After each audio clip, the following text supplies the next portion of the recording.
Hello, and welcome to Global Data Themes Instant Insights. At Global Data, we define a theme as something that keeps a CEO awake at night, as businesses that invest in important themes will succeed, and those that don't will fail. Hello, and welcome to Instant Insights. I'm Maddie Irwin, and today I will be talking to pharmaceutical analyst Sonnika from Global Data following her recent report titled Clinical Trials, Precision and Personalised Medicine. Hi, Sonnika. Thank you so much for joining us today. Great to have you on the podcast. Hi, Maddie. Great to be here today. Just to start off, for those of our listeners who are new to this topic, can you just give us a quick definition of precision and personalised medicine? Yes, definitely. So in terms of precision and personalised medicine, the terms are often used interchangeably as they refer to really similar types of treatments. So they both define the stratification of patients within a disease segment using their genomic and phenotypic variations to find targeted therapies. So it's an alternative to the traditional process of drug design, which typically follows a one-size-fits-all approach. Amazing. Thanks for that. So just following on, can you just give us an overview of your report, maybe also including what areas you covered? So just for anyone who hasn't read it yet. Yeah, definitely. So although precision and personalized medicine is still considered to be an emerging approach, it's already revolutionized the treatment landscape for various therapy areas, in particular oncology indications.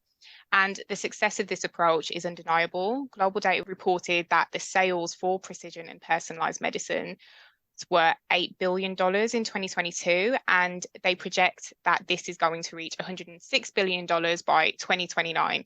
So it is a massive industry trend with extraordinary potential, which is why it was important to write this report analysing the landscape of precision and personalised medicine clinical trials. And the report focuses on identifying study trends throughout the last few decades and offering analysis on what that means. And the clinical trial data is analysed to show trends throughout the years, trends in clinical trial phases and statuses, the leading therapy areas and indications, geographical trends, sponsor types, reasons that the trials fail, as well as analysing marketed drugs. So you mentioned there that you found a lot of clinical trial trends through clinical trial data. So through your analysis, what therapy areas are kind of dominating clinical trial research in precision and personalised medicine? Why do you think that's the case? Well, oncology indications dominate the field. They account for just under half of all precision and personalised medicine clinical trials. It's about 47%. So this is mainly because these diseases are perfect candidates for a precision and personalised treatment approach, as they traditionally have really heterogeneous patient populations. So, for example, personalised medicine has become indispensable for formulating effective treatment plans in non-small cell lung cancer, and there's been an unquestionable improvement in outcomes for these patients following targeted therapies. Also, oncology indications usually have larger patient populations, and this means that recruiting the required quantity of patients to participate in the clinical trials is less challenging than for rare diseases that could also benefit from a precision and personalised approach. Unfortunately, it's harder to secure funding for rare diseases as sponsors have insecurities around the profitability due to having limited patient populations, as well as the fact that precision and personalised medicines are really expensive to produce.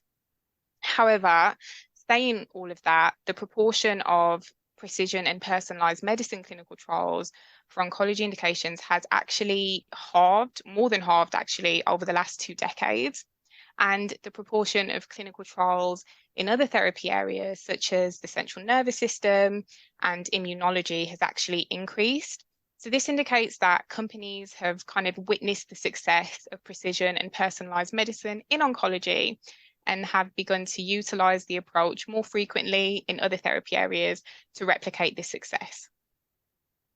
I see. So I do find it interesting that even after COVID-19, oncology is the leading therapy area over infectious diseases. Has there kind of been a change in trend from COVID-19, or was there just a short spike kind of around 2020, 2019?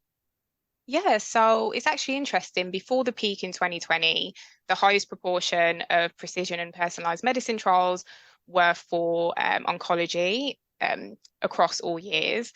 But then within 2020, infectious diseases accounted for around a quarter of all precision and personalized medicine clinical trials, which is actually just a little bit under oncology, which has never been seen before. So within 2020, there was a massive peak due to the COVID-19 pandemic.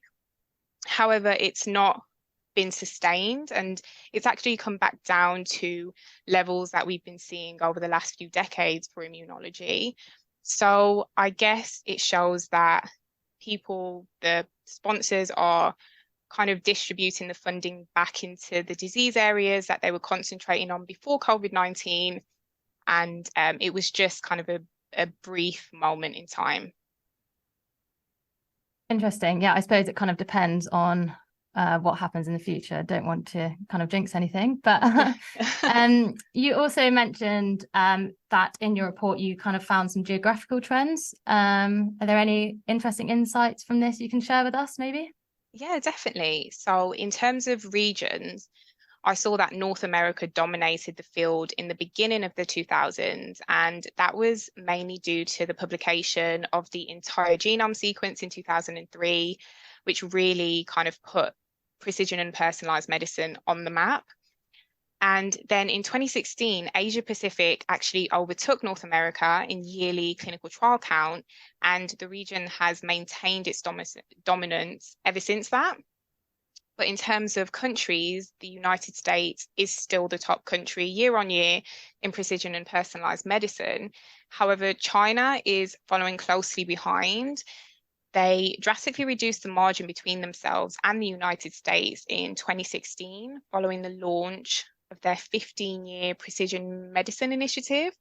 And that aimed to invest about $9 billion into precision medicine research by 2030. So they could be heading for the top spot in the coming years because the margins between the two countries are getting a lot smaller. And in terms of Europe, Germany and Spain are at the forefront of research, with Spain kind of edging the lead here.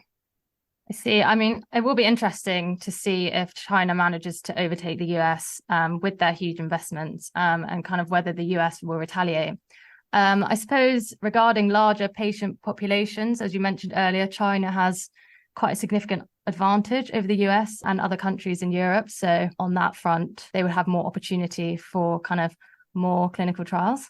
So yeah, just lastly, I just wanted to kind of ask you a bit about clinical trial sponsors. Obviously, all clinical trials are sponsored. Maybe you could give a bit of a definition on that. But yeah, kind of just who are the leading sponsors in precision and personalized medicine? Is the clinical trial funding landscape changing, or yeah, just a bit more about that?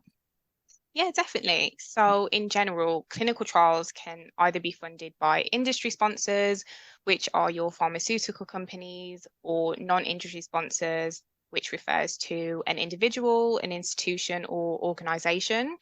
In both instances, the sponsors are typically responsible for the initiation, management, and financing of the clinical trial. And overall, most clinical trials are sponsored by pharmaceutical companies. However, for precision and personalized medicines, non-industry sponsored trials are actually leading. And the National Cancer Institute US is the leading non-industry sponsor. And I believe that their dominance was helped by the donation they received from the US Congress as part of its precision medicine initiative around 2016. And those additional resources kind of allowed them to be at the forefront of research by supporting more clinical trials. And then the second leading non-industry sponsor is the Fred Hutchinson's Cancer Research Center, and they received $78 million around the end of 2022, which has helped support their efforts in precision oncology. And they are bridging the gap between themselves and the National Cancer Institute US. So they could be on their way to being the top non-industry sponsor in the coming years. But in terms of industry sponsors, Mesoblast is by far the leading industry sponsor. They are planning to initiate a phase 3 trial for their drug Revascor, which is used for central nervous system indications and gastrointestinal indications. And the drug is forecast to dominate the cell therapy space. Global Data predicts that it will generate sales of $1.5 billion by 2029. So it looks like their dominance is kind of set to continue. So why do you think non-industry sponsors are increasingly investing? Is it mostly just to do with who has the most funding, or kind of is it based on interest? I suppose pharma companies have a lot of other things they could be investing in. Yeah, definitely. I think although precision and personalized medicine is proving to be a really profitable industry to invest in, it's still at the beginning stages and it's still got a lot to prove. And I think that most of the indications that it applies to are rare diseases. So it is harder to get your pharmaceutical companies to kind of invest in those rare diseases because getting a return on that investment isn't as guaranteed. A lot of the precision personalized medicine drugs are some of the most expensive in the world, and the patient population who can use them are really small. So there is a lot of risk there. And I think it's just kind of going to take some time for more industry sponsors to get behind the movement. Amazing. Thank you so much, Sonnika, for your instant insights. It's been really great to understand a bit more about your new report. Thank you so much for having me on.